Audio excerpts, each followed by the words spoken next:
In this video, we're going to go over how to convert exponential equations into logarithmic form. So let's first start by defining what a log actually is. So here you see on the screen we have that for any b greater than 0 and not equal to 1, the log base b of x is equal to y if and only if b raised to the y is equal to x. We are going to use those two pieces, this guy and this guy, to help us convert back and forth between exponential, and logarithmic form. So let's look at an example. So here in this first example we have 6 raised to the first is equal to 6. That's a pretty basic one. But what we want to do is we want to convert this to exponential form. It's in exponential form. We want to convert it to logarithmic form. So we need to identify our parts. If you've noticed, I've color-coded our parts. So we want to first identify our b value. So our b, based off of this example here, would be a 6. My y, based again off of this example, would be this guy up here. So that's him right here. So y is equal to 1, and my x would be over here, so that would be this guy right here. So x is equal to 6.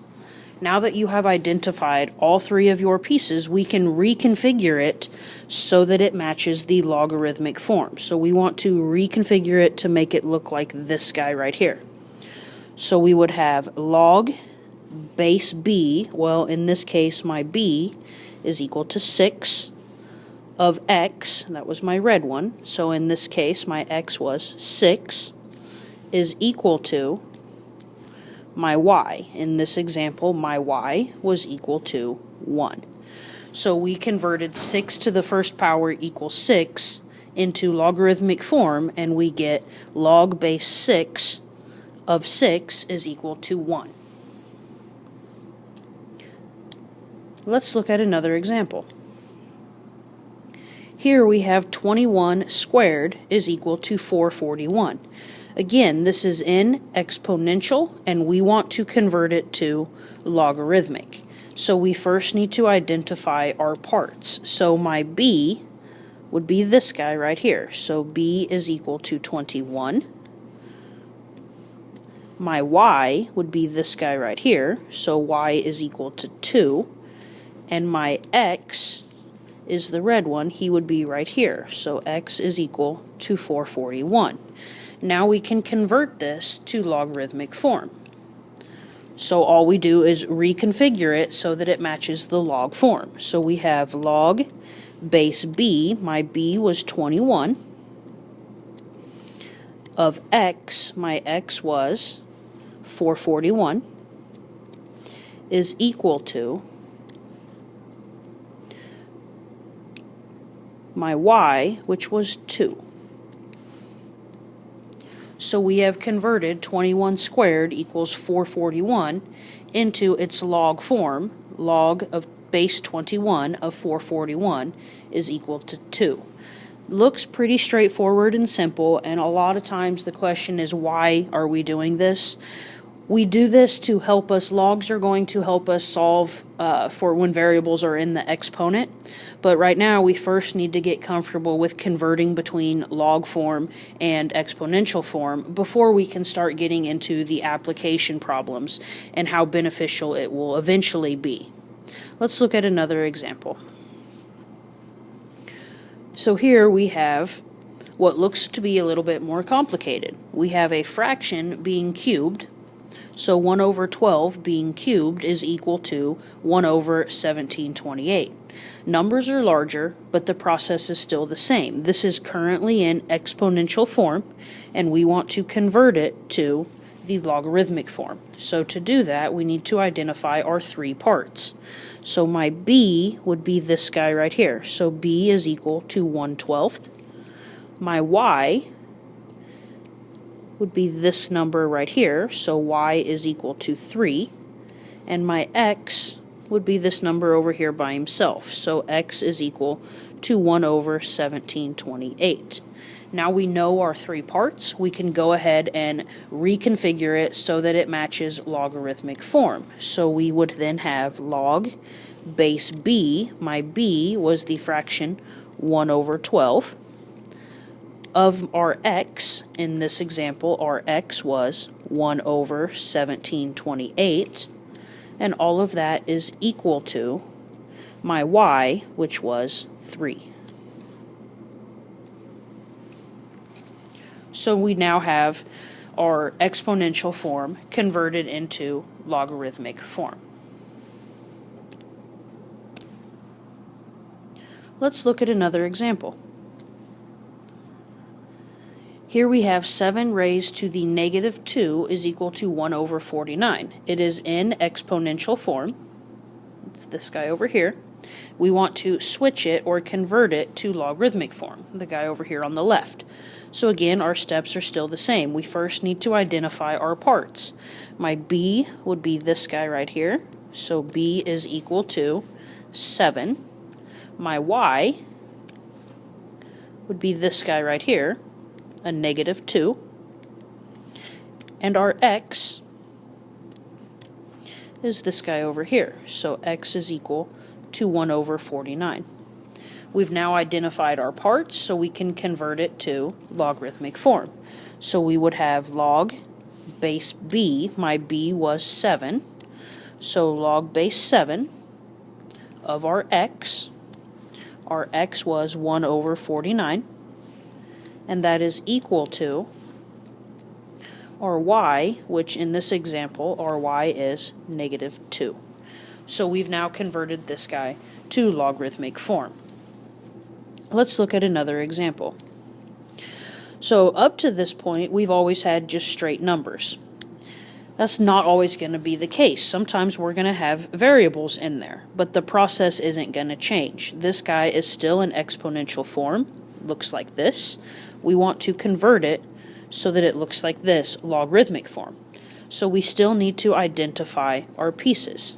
So our b is this guy right here. So b is equal to 5. Our y, in this instance, is this guy up here. It's no longer a number, it's another variable. So y is equal to k. And lastly, our x is this guy right here. So x is equal to 625. Now that we've identified our three pieces, we can go ahead and reconfigure it and write it in logarithmic form. So we have log base b, in this case our b was equal to 5, so log base 5 of our x, get the right color here, our x was 625, is equal to our y, which in this case isn't a number, it's another variable. It is equal to k. So we've now converted this guy, even though it had another variable in it, into its appropriate logarithmic form. Let's look at another example. So here we have a y raised to the x is equal to 121. Now we have two variables or two unknowns, but again the process is still the same. It is currently wrote in exponential form, so it matches that guy right there. We want to switch it so it matches logarithmic form, this guy over here on the left. So we first identify our parts. Well, my b is this guy right here, so b is equal to y. My y from up here corresponds to this guy, so y is equal to x. And my x from this guy over here is equal to 121. So x is equal to 121. So we now know our three pieces, so we can reconfigure this into logarithmic form. So we would have log base b. My b in this example is actually y of x. My x in this example is 121, is equal to my y, which in this case, my y is equal to x. So we identify our three pieces, we reconfigure it into logarithmic form, and we now have converted this y raised to the x is equal to 121 was exponential form, and we converted it to its logarithmic form. Log base y of 121 is equal to x. Let's look at another example. Now we have no numbers whatsoever. All we have is letters. Still is not going to change the process. This is still something wrote in exponential form, so it matches this format right here. We want to convert it to logarithmic form, which matches over here. So again, we still need to first identify our three parts. Our b is this guy right here. So b is equal to m. Our y is this guy right here. So y is equal to p. And our x is this guy right here. So x is equal to n. We've identified our three parts. So now we are able to convert it to logarithmic form. So log base b, our b in this specific example is m, of x, our x in this specific example is n, is equal to our y. Our y in this specific example is equal to p. So we have converted this guy from exponential into its logarithmic form. Let's look at one last example. So here we have 5/16 raised to the -1 is equal to r. It is currently in exponential form, and we want to convert it to logarithmic form. So first step, go ahead and identify your three parts. My b would be this fraction right here. So b is equal to 5/16. My y, change color here, would be this guy right here. So y is equal to -1. And finally, our x is equal to this guy right here. So x is equal to r. Once we've identified our three parts based on our format here, we can go ahead and rewrite it into logarithmic form. So we have log base b, but instead of b, we have a value for our b. For our specific example, b is 5/16. Of our x, in our example, x is equal to r, is equal to our y, which in this specific example is -1. So we've now arrived at our logarithmic form. So we've successfully converted from exponential into logarithmic form. The process is always the same. Once you know it is in exponential form, go ahead and identify your three parts, identify your b, your y, and your x, and then convert it to logarithmic form. So you use those three pieces to write it to match the logarithmic form.